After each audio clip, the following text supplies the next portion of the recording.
باب ما جاء في اكل الضب. دیکھو یہ جو باب ہے ضب، ضب یہ اردو میں اس کو گوہ کہتے ہیں، گوہ.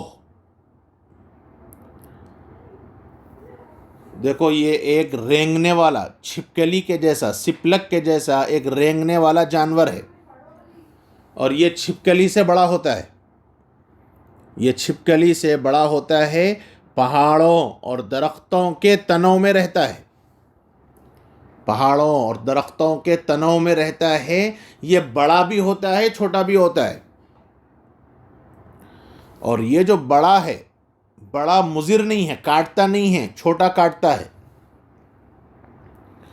اور اس کو اپنی زبان میں، ہمارے اپنے عرف میں اس کو گھوڑ پوڑ کہتے ہیں. ہمارے اپنے عرف میں اس کو گھوڑ پوڑ کہتے ہیں. یہ اس زمانے میں عام طور پر اس کی پکڑ بڑی مضبوط ہوتی ہے. یہ جو بڑا بڑا گھوڑ پوڑ ہوتا ہے گوہ، اس کو اگر وہ کسی دیوار پر پھینک دیا جائے تو اس کی پکڑ دیوار کو مضبوط پکڑ لیتی ہے. اور اس زمانے میں چور اس کو پکڑ کر چڑھا کرتے تھے. بڑی بڑی بلڈنگوں پہ چڑھنا ہوتا تو گوہ کے دم پر رسی بن کے اس کو اوپر پھینکتے تھے، اور وہ جا کر دیوار کو مضبوطی کے ساتھ پکڑ لیا تو اب اس کو رسی پکڑ کے چور دیواروں پر چڑھتے تھے.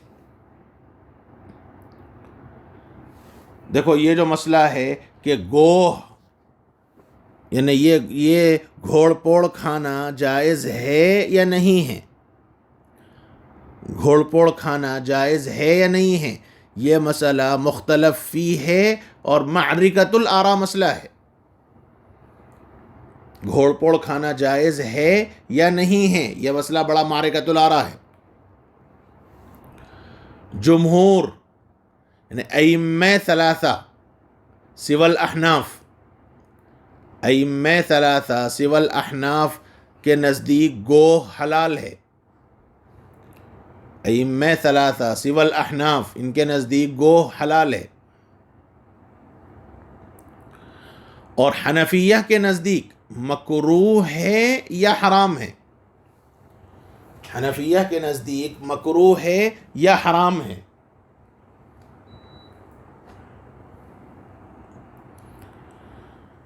دیکھو امام طحاوی رحمۃ اللہ علیہ، امام طحاوی رحمۃ اللہ علیہ جواز کے قائل ہیں.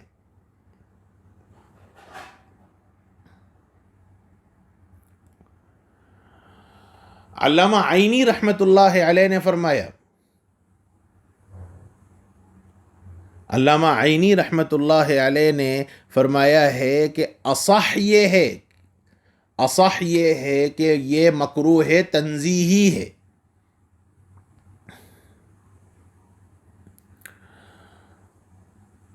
دیکھو علامہ انور شاہ کشمیری رحمۃ اللہ علیہ نے، علامہ کشمیری رحمۃ اللہ علیہ نے العرف الشدی میں لکھا ہے، العرف الشدی میں لکھا ہے کہ جو احناف محدث ہیں، جو احناف محدث ہیں وہ کراہت تنزیہی کے قائل ہیں، اور جو احناف فقہا ہیں، جو احناف فقہا ہیں وہ مکروہ تحریمی کے قائل ہیں.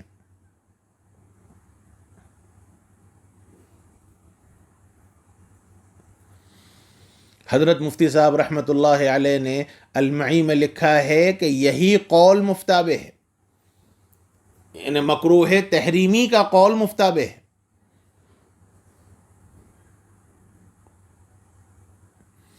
کیوں؟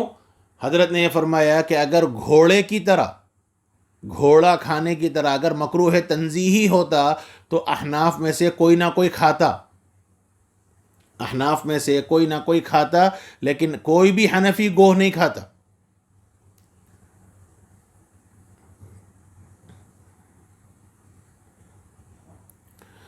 دیکھو گوہ کے سلسلے میں روایات مختلف ہیں، گوہ کے سلسلے میں روایات مختلف ہیں.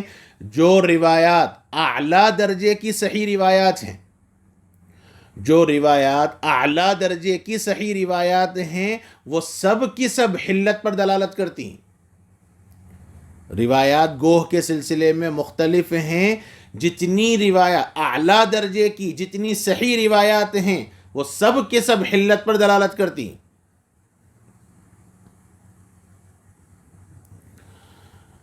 اور دیکھو ابن عمر رضی اللہ عنہما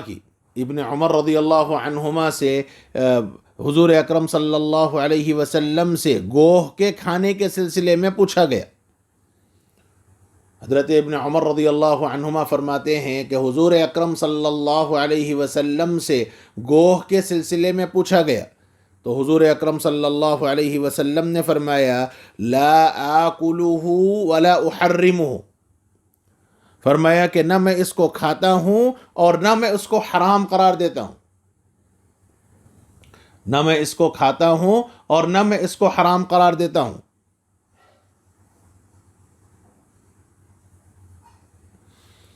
اور دیکھو ایک مسلم شریف کے اندر ایک روایت ہے.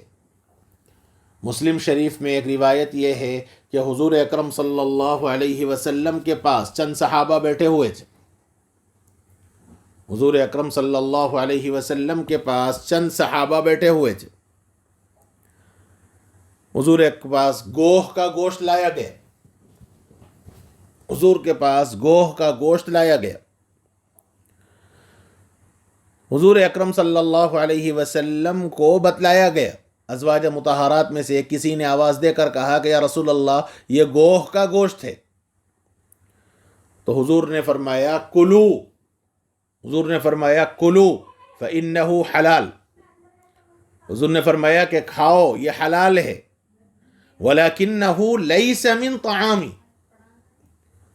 کلو فإنہ حلال ولیکنہ لیس من طعامی، حضور نے فرمایا کہ کھاؤ کیونکہ یہ حلال ہے، البتہ یہ میرا کھانا نہیں ہے، یہ میرے کھانے کی چیز نہیں ہے.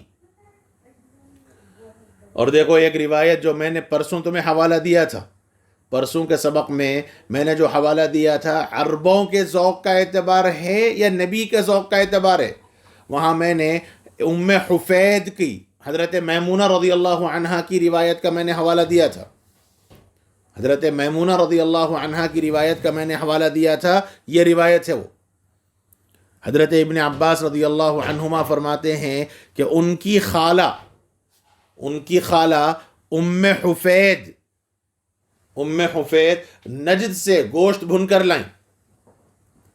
ان کی خالہ ام حفید نجد سے گوشت بھون کر لائیں اور حضور حضرت میمونہ رضی اللہ عنہا کے پاس تھے.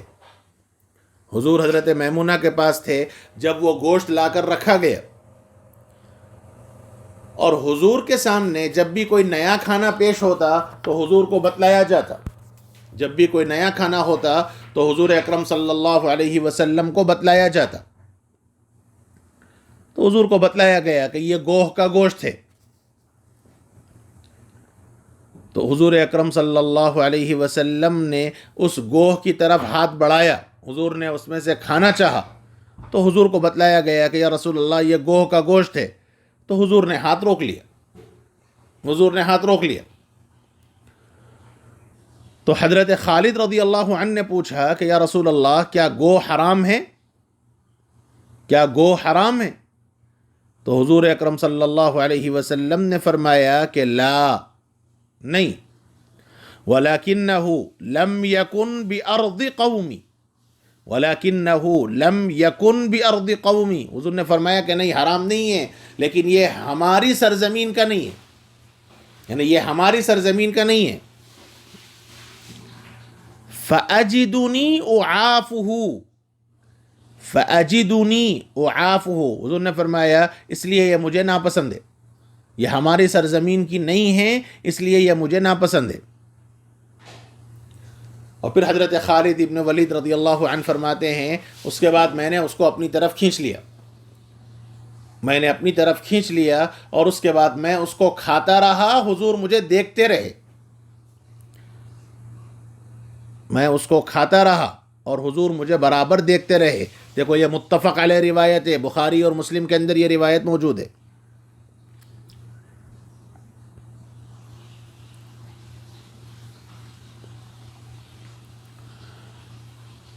پھر اس کے بعد حرمت کے سلسلے میں جو روایات ہیں، حرمت کے سلسلے میں جو روایات ہیں، دیکھو وہ روایت یہ ہے، حضرت عبد الرحمن ابن شبل، حضرت عبد الرحمن ابن شبل رضی اللہ عنہ فرماتے ہیں کہ حضور اکرم صلی اللہ علیہ وسلم نے گوہ کا گوشت کھانے سے منع فرمایا. حضور اکرم صلی اللہ علیہ وسلم نے گوہ کا گوشت کھانے سے منع فرمایا. یہ روایت ابو داود کے اندر موجود ہے، یہ روایت ابو داود کے اندر موجود ہے. دوسری روایت حضرت عبد الرحمن ابن حسنہ، حضرت عبد الرحمن ابن حسنہ وہ کہتے ہیں کہ ہم ایک علاقے میں پہنچے جہاں بہت گوہ تھی، کثرت سے گوہ ملتی تھی، اور ہم نے اس کا خوب شکار کیا اور خوب پکڑ کے اس کا سالن بنایا، اور ہماری ہانڈیاں ابل رہی تھیں، پک رہی تھیں. حضور اکرم صلی اللہ علیہ وسلم نے فرمایا، حضور تشریف لائے، چونکہ سفر کی بات تھی تو حضور تشریف لائے. پوچھا کیا پک رہا ہے؟ تو ہم نے کہا کہ یا رسول اللہ گوہ ملی اور ہم نے خوب گوہ پکڑا اور خوب پکایا. تو اللہ کے نبی صلی اللہ علیہ وسلم نے فرمایا کہ دیکھو بنی اسرائیل کے کچھ لوگ، حضور نے فرمایا کہ دیکھو بنی اسرائیل کے کچھ لوگ ایک جانور کی شکل میں مسخ کیے گئے. حضور اکرم صلی اللہ علیہ وسلم نے فرمایا کہ بنی اسرائیل کے کچھ لوگ ایک جانور کی شکل میں مسخ کیے گئے، اور مجھے اندیشہ ہے، میرے الفاظ غور کرو، اور مجھے اندیشہ ہے کہ وہ گوہ ہی کی شکل تھی، مجھے اندیشہ ہے کہ وہ گوہ کی شکل میں مسخ کیے گئے ہوں گے، لہذا ہانڈیوں کو الٹ دو، ہانڈیوں کو الٹ دو. یہ طحاوی کے اندر یہ روایت موجود ہے.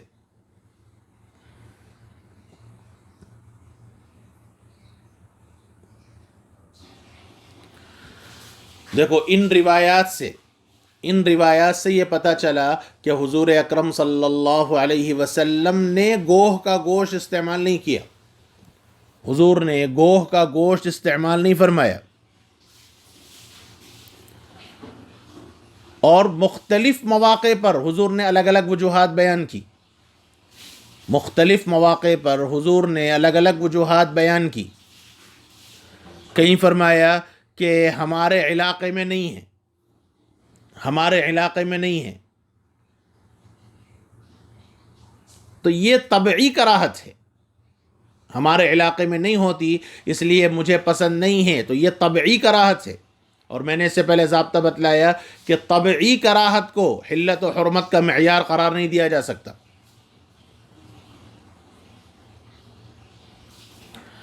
اور کبھی فرمایا کہ بنی اسرائیل کی قوم ہے، بنی اسرائیل کی ایک قوم ایک جانور کی شکل میں مسخ کی گئی، اور مجھے اندیشہ ہے کہ شاید یہ وہی ہو. لیکن حضرت شاہ ولی اللہ محدث دہلوی رحمۃ اللہ علیہ نے فرمایا کہ جس جانور کی شکل میں عذاب آتا ہے، جس جانور کی شکل میں عذاب آتا ہے اس کی نسل باقی نہیں رہتی. جس جانور کی شکل میں مسخ کیا جائے عذاب کے طور پر، اس جانور کی نسل باقی نہیں رہتی.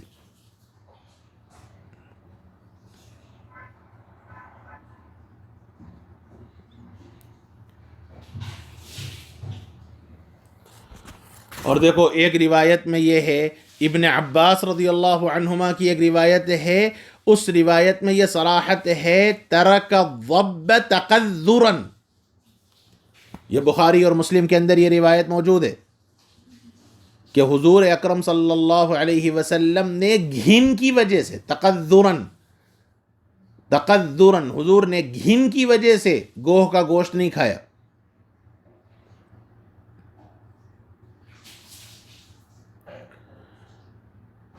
ایک اور وجہ یہ بھی ہے کہ حضور اکرم صلی اللہ علیہ وسلم نے نہ کھانے کی یہ وجہ بیان فرمائی کہ اس میں چونکہ میرے پاس فرشتہ آتا ہے اور اس میں ایک قسم کی بو ہوتی ہے، اس لیے مجھے پسند نہیں.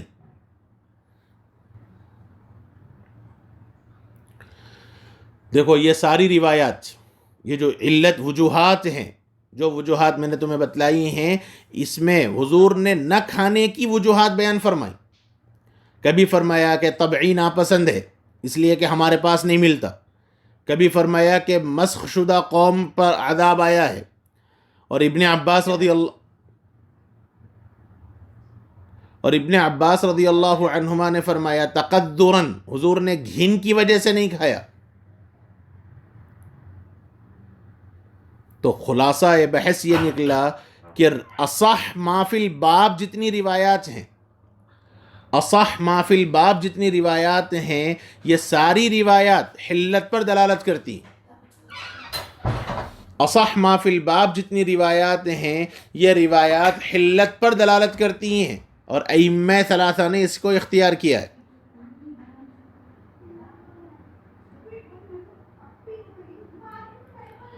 اور احناف، لہذا اب تطبیق کی بات آئے گی. دیکھو احناف نے تطبیق الگ طور پر دی اور شوافع نے ائمہ ثلاثہ نے تطبیق الگ طور پر دی.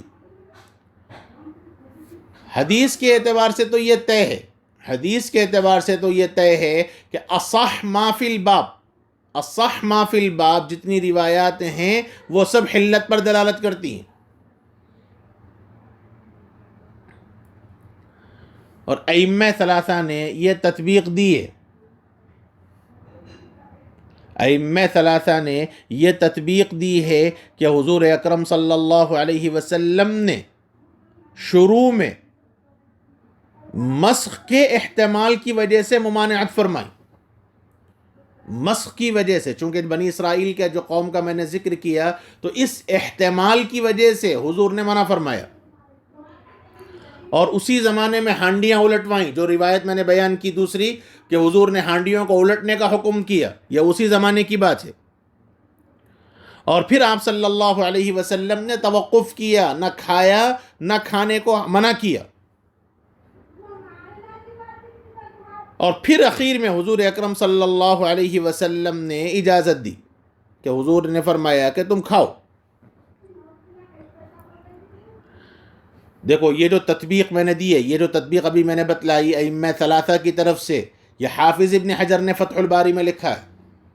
حافظ ابن حجر نے فتح الباری میں یہ لکھا ہے کہ ابتدائی مرحلے میں حضور اکرم صلی اللہ علیہ وسلم نے احتمال کے پیش نظر منع کیا، احتمال کے پیش نظر حضور نے منع کیا. اور پھر اس کے بعد درمیان میں حضور نے توقف کیا، حضور نے خود نہیں کھایا، البتہ صحابہ کو کھانے کا حکم دیا، یعنی نہ کھایا نہ کھانے کو منع کیا. اور پھر آخر زمانے میں حضور نے کھانے کی اجازت دی، کھاؤ. کیوں؟ جب حضور کو پتہ چل گیا کہ مسخ شدہ جانور کی نسل باقی نہیں رہتی تو حضور نے کھانے کی اجازت دی. یہ ائمہ ثلاثہ کی تطبیق ہے. اور حنفیہ نے تطبیق کچھ اور شکل سے، کچھ اور طریقے سے دی. احناف نے یہ تطبیق دی ہے کہ حضور اکرم صلی اللہ علیہ وسلم نے اباحت اصلیہ کی بنیاد پر جائز قرار دیا. دیکھو ایک ضابطہ ہے فقہ کا کہ اشیاء میں اصل اباحت ہے. ایک ضابطہ ہے فقہ کا کہ اصل چیز، اشیاء میں اصل اباحت ہے. جب تک کوئی دلیل حرمت نہ آ جائے اس وقت تک حرمت کا فیصلہ نہیں ہوگا. اشیاء میں اصل اباحت ہے. تو حنفیہ فرماتے ہیں کہ حضور اکرم صلی اللہ علیہ وسلم نے پہلے اباحت کے پیش نظر کھانے کو جائز قرار دیا، اور طبیعت میں نفرت کی وجہ سے، گھن آنے کی وجہ سے حضور نے خود نہیں کھایا. اور نہ کھانے کی مختلف وجوہات بیان کی. حضور نے طبیعت کے نفرت کی وجہ سے خود نہیں کھایا اور نہ کھانے کی وجوہات بیان کی، اور وہ مختلف وجوہات وہ ہے جو میں نے بیان کیا. اور پھر اس کے بعد حضور اکرم صلی اللہ علیہ وسلم کو جب شرح صدر ہو گیا تو حضور نے منع کر دیا، حضور نے منع کر دیا. دیکھو یہ جو تطبیق میں نے بیان کی ہے یہ تطبیق بدل کے اندر موجود ہے. یہ تطبیق جو احناف کی طرف سے میں نے بیان کی ہے یہ تطبیق بدل کے اندر موجود ہے. اور پھر دوسری بات، دیکھو احناف کا ایک خاص اصول ہے، احناف کا ایک خاص اصول ہے، اور وہ اصول ہے کہ جب مبیح اور محرم، جب مبیح اور محرم روایات میں تعارض ہو، جب مبیح اور محرم روایات میں تعارض ہو تو احناف محرم روایات کو ترجیح دیتے ہیں، احناف محرم روایات کو ترجیح دیتے ہیں۔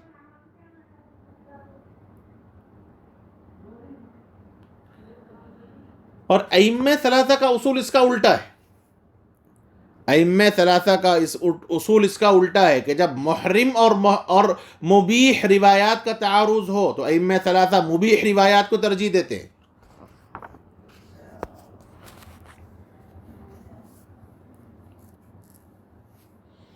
اس لیے احناف نے اپنے اصول کے اعتبار سے جائز حرام سمجھا، اور ائمہ ثلاثہ نے اپنے اصول کے اعتبار سے جائز سمجھا۔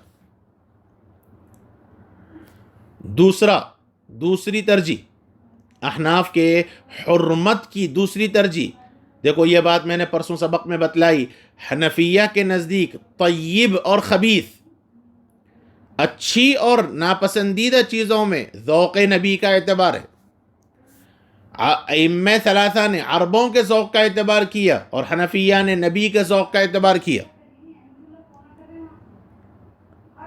اور حضور اکرم صلی اللہ علیہ وسلم نے کبھی بھی گوہ کا گوشت نہیں کھایا، اس لیے احناف نے نبی کا ذوق کو سامنے رکھ کر حرام سمجھا، اور ائمہ ثلاثہ نے عربوں کے ذوق کو سامنے رکھ کر جائز سمجھا۔